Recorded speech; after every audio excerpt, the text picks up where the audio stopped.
Agama Hindu kelas 9 oleh Niko Mang Erayanti. Mari kita mulai pembahasan ini dengan cara yang santai namun mendalam. Kalian pasti sering mendengar bahwa hidup adalah sebuah perjalanan, dan di setiap perjalanan, kita selalu dihadapkan pada pilihan. Pilihan jalan mana yang akan kita ambil. Setiap jalan tentu memiliki keunikan, tantangan, dan peluang tersendiri. Demikian juga dalam ajaran agama Hindu, terdapat berbagai jalan spiritual yang bisa ditempuh untuk mencapai satu tujuan utama, yaitu moksha, atau penyatuan dengan Tuhan, kebebasan sejati. Salah satu konsep yang sangat penting dalam Hindu untuk mencapai tujuan ini adalah Catur Marga Yoga. Tujuan pembelajaran. Setelah mengikuti pembelajaran ini, siswa diharapkan mampu 1. Menjelaskan pengertian umum Catur Marga Yoga dalam agama Hindu. 2. Menyebutkan dan menjelaskan 4 bagian dari Catur Marga Yoga. 3. Memahami penerapan masing-masing bagian Catur Marga Yoga dalam kehidupan sehari-hari. Bahasan 1.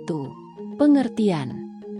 Catur Marga Yoga bisa kita artikan sebagai 4 jalan spiritual yang dapat kita tempuh dalam kehidupan untuk mencapai Tuhan. Kata catur berarti 4, marga berarti jalan, dan yoga berarti penyatuan. Setiap orang mungkin merasa lebih cocok dengan satu atau lebih jalan dari Catur Marga Yoga, tetapi semuanya memiliki tujuan yang sama, yaitu membawa kita lebih dekat kepada Tuhan dan menemukan kebahagiaan sejati dalam kehidupan. Sekarang bayangkan kalian sedang berada di sebuah persimpangan jalan. Di depan kalian ada 4 jalan yang berbeda. Masing-masing jalan membawa kalian menuju tujuan yang sama, tetapi dengan pendekatan yang berbeda. Di satu jalan, kalian menemukan cinta dan pengabdian sebagai jalan utama. Di jalan lain, kalian diajak untuk melakukan tindakan tanpa pamrih. Ada pula jalan yang mengarahkan kalian untuk mencari pengetahuan, dan satu jalan lagi yang mengajarkan kalian untuk mencapai kedamaian melalui meditasi dan pengendalian diri. Setiap jalan ini dikenal sebagai bagian dari Catur Marga Yoga. Jadi mari kita telusuri satu persatu, sehingga kita bisa memahami dengan lebih mendalam apa arti dari keempat jalan ini, dan bagaimana kita bisa menerapkannya dalam kehidupan sehari-hari. Keempat jalan tersebut adalah 1. Bhakti Yoga, jalan pengabdian dan cinta kasih. 2. Karma Yoga, jalan tindakan yang tidak mementingkan diri. 3. Jnana Yoga, jalan pengetahuan. 4. Raja Yoga, jalan meditasi. Bahasan 2. Bagian dari Catur Marga Yoga. Bhakti Yoga, jalan pengabdian dan cinta kasih. Mari kita mulai dengan jalan yang pertama, yaitu Bhakti Yoga. Apa yang terlintas di pikiran kalian ketika mendengar kata cinta? Cinta secara alami membuat kita merasa terhubung dengan orang lain, bukan? Baik cinta kepada orang tua, kepada teman, hewan peliharaan, atau bahkan kepada alam. Cinta itu membuat hati kita merasa damai, bahagia, dan tenang. Bhakti Yoga adalah jalan yang mengajarkan kita untuk mencintai Tuhan dengan sepenuh hati, dengan sepenuh pengabdian, dan tanpa pamrih. Dalam Bhakti Yoga, Tuhan tidak hanya dilihat sebagai sosok yang jauh dan agung, tetapi sebagai sahabat, orang tua, atau bahkan kekasih yang bisa kita cintai dan ajak berkomunikasi secara langsung. Coba bayangkan ini. Ketika kalian bangun pagi-pagi sekali dan pergi ke pura. Udara masih sejuk, embun pagi masih menempel di daun-daun, dan langit mulai berubah warna dengan sinar matahari yang mulai muncul di ufuk timur. Kalian duduk dengan tenang di depan altar, memegang bunga sebagai persembahan. Saat kalian menundukkan kepala dan berdoa, ada rasa tenang dan damai yang menyelimuti hati kalian. Dalam momen ini, kalian sedang menjalankan Bhakti Yoga. Kalian sedang berbicara dengan Tuhan, mengungkapkan cinta dan pengabdian yang tulus melalui tindakan yang sederhana namun bermakna. Selain persembahan di pura, bakti yoga juga bisa dilakukan dalam berbagai cara lainnya. Salah satunya adalah melalui doa, melantunkan mantra, menyanyikan kidung suci, atau bahkan hanya dengan bersyukur setiap kali kita merasakan berkah Tuhan dalam kehidupan sehari-hari. Setiap kali berdoa, kita sedang memperkuat hubungan kita dengan Tuhan, sama seperti hubungan kita dengan teman atau keluarga yang semakin kuat ketika kita sering berkomunikasi. Hubungan kita dengan Tuhan juga menjadi lebih erat ketika kita berdoa dan mengarahkan cinta kita kepadanya. Namun, cinta dan pengabdian dalam bakti yoga bukan hanya tentang tindakan fisik. Ini juga tentang sikap hati kita dalam kehidupan sehari-hari. Misalnya, ketika kita membantu orang lain dengan niat yang tulus tanpa mengharapkan balasan apapun, itu juga merupakan bentuk bakti yoga. Ketika kita melihat Tuhan dalam setiap orang yang kita temui dan ketika kita berusaha berbuat baik kepada mereka sebagai wujud cinta kita kepada Tuhan, kita sedang menjalankan bakti yoga. Cinta kepada Tuhan dan kepada sesama adalah dua hal yang tidak bisa dipisahkan dalam jalan ini. Ada satu cerita yang sangat terkenal dalam ajaran Hindu yang menggambarkan inti dari bakti yoga. Cerita ini adalah tentang seorang penyembah Tuhan Rama yang bernama Hanuman. Hanuman dikenal karena pengabdiannya yang tak tergoyahkan kepada Tuhan. Setiap tindakan yang dia lakukan, setiap langkah yang dia ambil, semuanya didorong oleh cinta yang tulus kepada Tuhan Rama. Hanuman tidak pernah memikirkan dirinya sendiri. Bahkan dalam situasi paling sulit sekalipun, cintanya kepada Tuhan selalu menjadi kekuatan yang mendorongnya untuk terus bertindak dengan penuh keberanian dan keyakinan. Itulah contoh dari bakti yoga.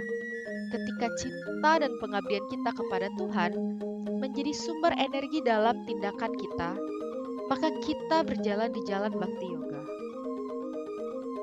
Karma yoga, jalan tindakan tanpa pamrih. Sekarang mari kita lanjutkan ke jalan yang kedua, yaitu karma yoga. Kalian pasti sudah sering mendengar kata karma. Dalam kehidupan sehari-hari, karma sering diartikan sebagai hukum sebab akibat. Apa yang kita lakukan akan kembali kepada kita. Namun dalam konteks karma yoga, maknanya lebih dalam dari itu.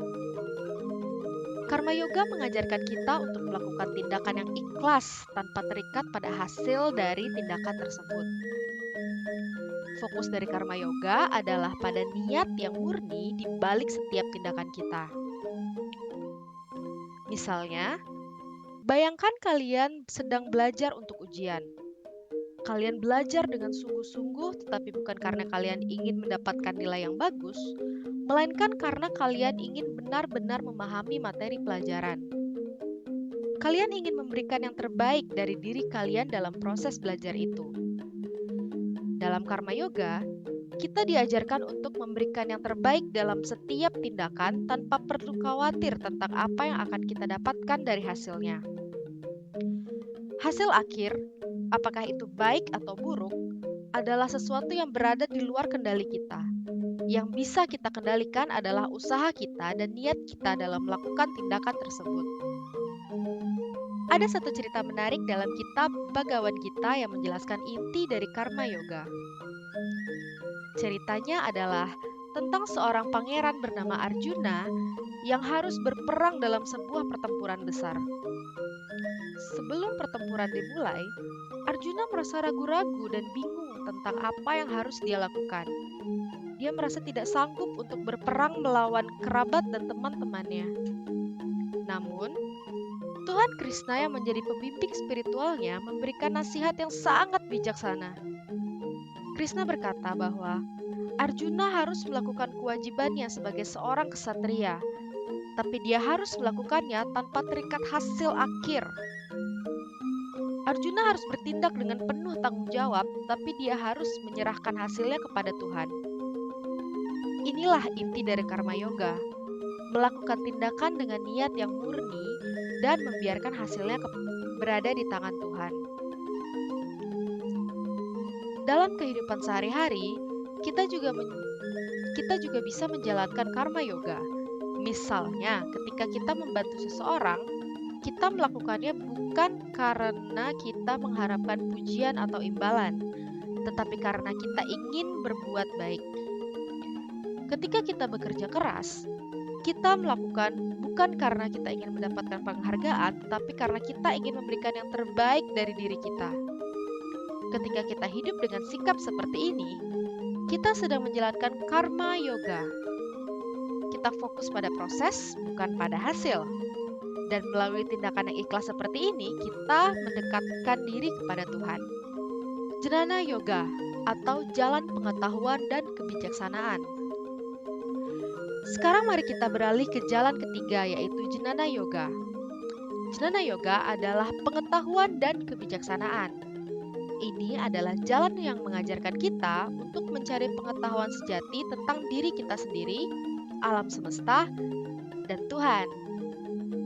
Melalui Jnana yoga, kita berusaha untuk memahami siapa kita sebenarnya, apa tujuan hidup ini, dan bagaimana segala sesuatu di dunia ini saling terhubung.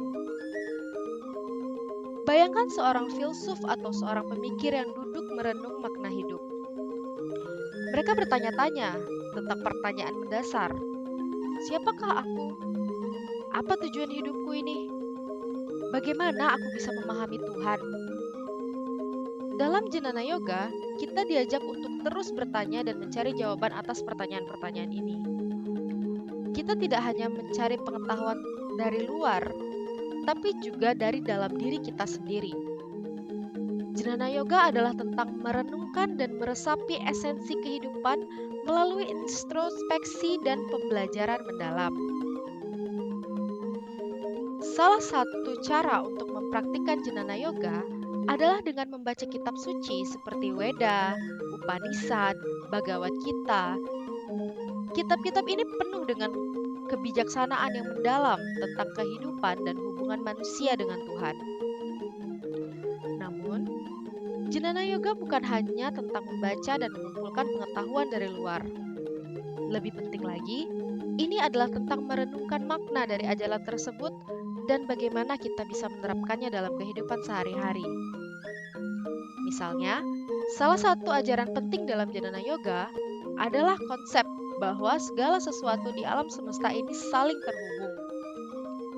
Kita bukanlah makhluk yang terpisah dari alam atau dari satu sama lain, tetapi kita semua adalah bagian dari satu kesatuan yang lebih besar. Tuhan ada di setiap makhluk, di setiap atom alam semesta ini. Ketika kita benar-benar memahami ini, kita akan melihat dunia dengan cara yang berbeda. Kita akan melihat Tuhan dalam setiap orang yang kita temui, setiap hewan, setiap pohon, dan setiap benda di sekitar kita. Dengan cara ini, Jnana yoga dapat mengubah cara kita memandang dunia. Pengetahuan yang kita peroleh melalui Jnana yoga bukanlah pengetahuan teoritis yang kering, tetapi pengetahuan yang membawa kita pada pemahaman yang mendalam tentang realitas kehidupan. Ini adalah pengetahuan yang bisa mengubah hati kita, bukan hanya pikiran kita. Ketika kita memahami bahwa kita semua adalah satu, bahwa kita semua adalah bagian dari Tuhan, maka kita akan hidup dengan rasa kasih sayang dan kesadaran yang lebih tinggi. Raja Yoga, jalan meditasi dan pengendalian diri. Sekarang kita bahas jalan yang keempat, yaitu Raja Yoga. Raja Yoga adalah jalan meditasi dan disiplin diri. Jika Bhakti Yoga berfokus pada cinta, Karma Yoga berfokus pada tindakan, dan Jnana Yoga pada pengetahuan, maka Raja Yoga adalah jalan menuju Tuhan melalui pengendalian pikiran dan tubuh.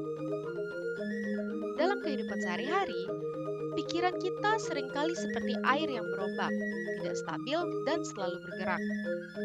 Kadang-kadang kita terjebak dalam pikiran kita tentang masa lalu, kadang-kadang kita cemas tentang masa depan. Namun, Raja Yoga mengajarkan kita untuk menenangkan pikiran ini, untuk membawa pikiran kita ke saat ini, ke dalam keheningan batin. Melalui meditasi, kita belajar untuk mengendalikan pikiran dan emosi kita, sehingga kita bisa melihat segala sesuatu dengan lebih jernih. Salah satu praktik utama dalam Raja Yoga adalah meditasi. Saat kita duduk dalam meditasi, kita berusaha untuk menenangkan pikiran dan fokus pada satu titik. Bisa itu napas, mantra, atau gambaran Tuhan. Melalui latihan yang konsisten, kita mulai merasakan kedamaian batin yang dalam. Pikiran kita sebelumnya penuh dengan kekacauan menjadi lebih tenang dan terfokus. Meditasi dalam Raja Yoga bukan hanya tentang duduk diam, tetapi juga tentang disiplin dalam kehidupan sehari-hari. Mengendalikan emosi kita, mengendalikan nafsu, dan menjaga sikap positif adalah bagian penting dari Raja Yoga. Ketika kita bisa mengendalikan diri, kita tidak akan mudah terganggu oleh hal-hal kecil dalam hidup. Kita akan mampu menghadapi setiap tantangan dengan tenang dan bijaksana. Raja Yoga mengajarkan kita bahwa dengan mengendalikan pikiran kita bisa mengendalikan hidup kita. Bayangkan kalian duduk di bawah pohon yang rindang, mendengarkan suara angin yang sepoi-sepoi, dan perlahan-lahan menarik napas dalam-dalam. Saat kalian menghembuskan napas, pikiran kalian mulai tenang, dan perasaan damai mulai mengalir ke seluruh tubuh. Dalam momen ini, kalian sedang merasakan esensi dari Raja Yoga. Kedamaian yang kalian rasakan bukan hanya karena lingkungan sekitar, tetapi karena kalian telah belajar untuk menenangkan pikiran dan hati kalian. Melalui respon disiplin dan meditasi, kalian mencapai kedamaian batin yang membawa kalian lebih dekat kepada Tuhan. Berdasarkan pembahasan bagian-bagian dari Catur Marga Yoga sebelumnya, berikut merupakan penjelasan singkat mengenai penerapan Catur Marga Yoga dalam kehidupan sehari-hari. Yang pertama, Bhakti Yoga. Kita bisa menerapkan Bhakti Yoga dengan membaca doa atau mantra setiap hari sebagai bentuk cinta kepada Tuhan. Kemudian Bhakti Yoga juga bisa kita terapkan dengan mengikuti ritual keagamaan dengan hati yang penuh pengabdian. Dan yang paling penting, untuk menerapkan Bhakti Yoga adalah mengembangkan rasa syukur dan kerendahan hati dalam kehidupan sehari-hari. Selanjutnya yaitu penerapan Karma Yoga dalam kehidupan sehari-hari. Karma Yoga dapat dilakukan dengan melakukan pekerjaan sehari-hari dengan ikhlas dan tanpa mengharapkan imbalan apapun. Karma Yoga juga dapat dilakukan dengan terlibat dalam kegiatan sosial atau pelayanan kepada masyarakat sebagai bentuk pengabdian kepada Tuhan. Kemudian Karma Yoga juga bisa dilakukan dengan menjalani kehidupan dengan tanggung jawab dan etika moral yang baik. Selanjutnya, mari kita bahas tentang penerapan Jnana Yoga dalam kehidupan sehari-hari. Jnana Yoga dalam sehari-hari dapat kita implementasikan dengan membaca kitab suci dan literatur keagamaan untuk memahami hakikat kehidupan. Selain itu, Jnana Yoga juga dapat diimplementasikan dengan cara merenung dan melakukan introspeksi diri untuk memahami makna spiritual.